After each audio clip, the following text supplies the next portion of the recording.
Hello mga kaibigan! Good morning po sa ating lahat. Uh, Andito po tayo ngayon sa Philippine West City, Alabang, Muntinlupa. Galing po tayo ng Marikina. Tayo po ay dito po ang way natin papuntang Cavite.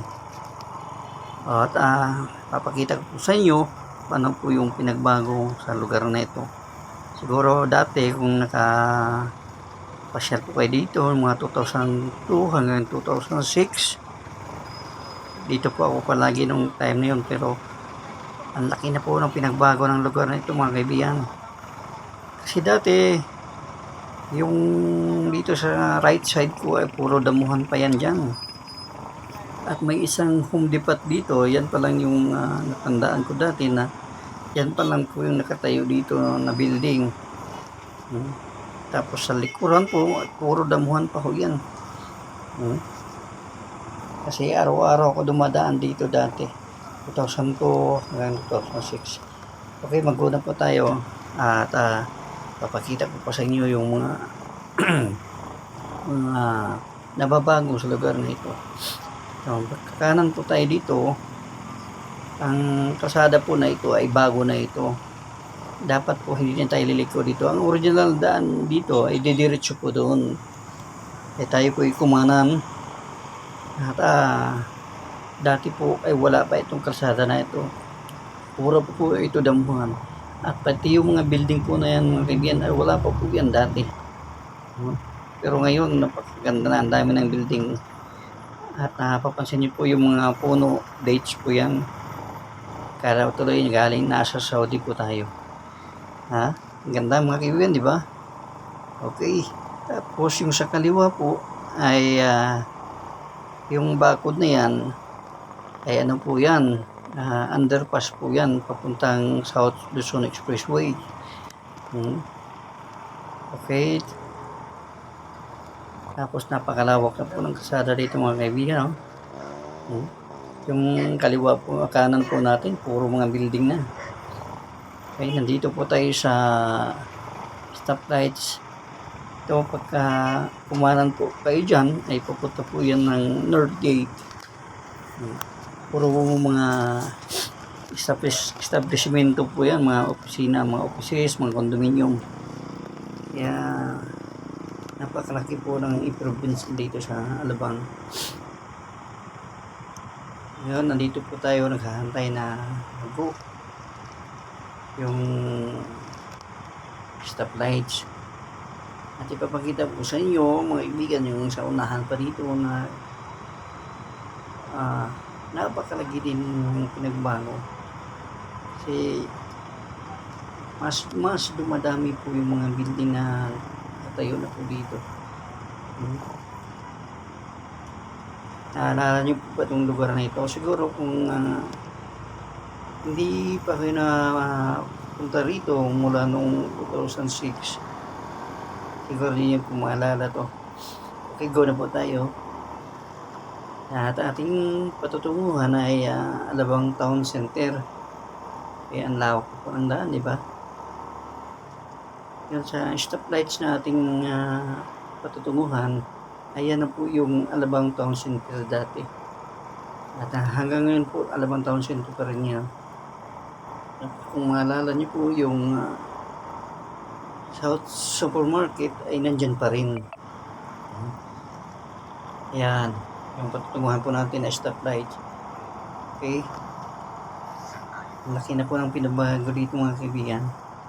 Napakalawak na ng kalsada. Ito po mga kaibigan, ang ganda.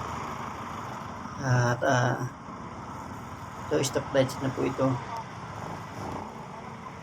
At ito sa kaliwa po natin, kung mapapansin po yung karatula na yun, South Supermarket, hindi na bago po yan, mula pa po noon, ganyan pa rin ang karatula na yan. At siguro yung Alabang Town Center dati ay hindi ganyan, maliit lang po yan dati. Ngayon ang laki na, may katabi na rin siyang mall, yung Metro Mall. Okay, habang nandito po tayo sa stoplights mga kaibigan, at tiyaga-tiyaga lang para makapunta po tayo sa ating patutunguhan. Dito po kasi ako lumiliko papuntang Cavite. Ayan, go na po tayo. Ang pinaka-way po natin talaga na ating puterya ay yun po yung Daang Hari. Patapat po ang overpass po na yung mga kaibigan, ayan po yung Metro Mall. Wala po dati yan. Ayan, Metro Mall. Okay. Tapos kung sa kanan po natin, wala po yung mga building na yan. No? At ang dati talagang 2002 hanggang 2006, yung green na building na yan, yan na po yan. Kasi dyan na po ako nagtatrabaho dati. Pangalan po ng building yan ay Richville Corporate Tower. Ay, ang opisina po namin dati dyan ay dyan po sa pinaka lower ground floor po niya. Okay, ang taas po niyan. At ang dami po mga puno dito. At nagbibigay ng lilim sa mga dumadaan. Para bang napaka-presko ng paligid pag may mga puno, mga kaibigan. Sarap magbiyahe pag may mga ganyang nadadaanan kang malilim. Okay, dito po sa stoplight nating tutunguhan ay dyan na po tayo liliko. Dapat po doon sa unahan pa, dulo ng Daang Hari. Kaya lang masyado pong maraming daan po doon na nag-aagawa ng pasok, may palabas, may paparito, may paparoon. Kaya medyo crowded po masyado doon. Kaya dito tayo dadaan. Mag-tiis-tiis na lang po tayo maghantay ng maggupo tayo dito. Okay? Ganun po talaga sa buhay syudad mga kaibigan. Kailangan sundin mo yung batas trapiko. Kasi hindi mo hawak yung daan. Kaya kailangan sumunod sa batas trapiko pag ikaw ay nasa syudad. Okay? Hantay lang po tayo. Papakita ko po sa inyo yung ibang lugar. Yan, nag-go na po tayo.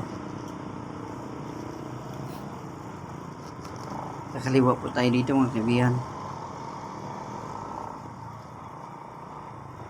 Ito kung pinasukan natin ay part pa rin po ito ng Madrigal Business Park.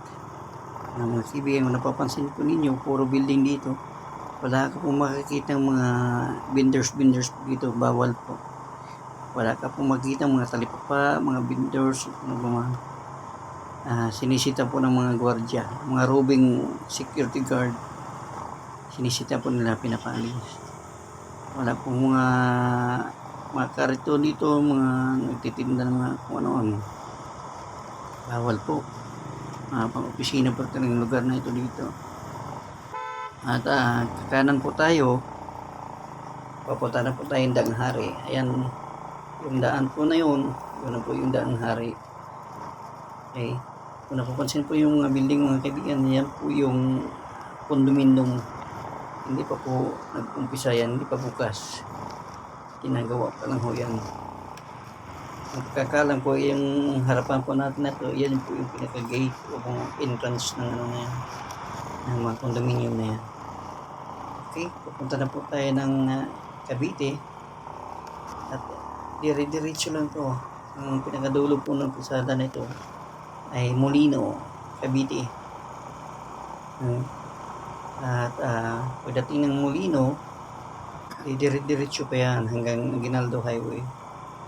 So mga kaibigan, siguro hanggang dito lang muna yung natin video.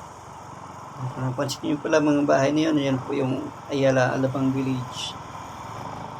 Itong kanan natin ay sakop na po ito ng Las Piñas. Okay mga kaibigan, dito na po tayo. Thank you for watching. Maraming salamat. God bless us all. Bye-bye.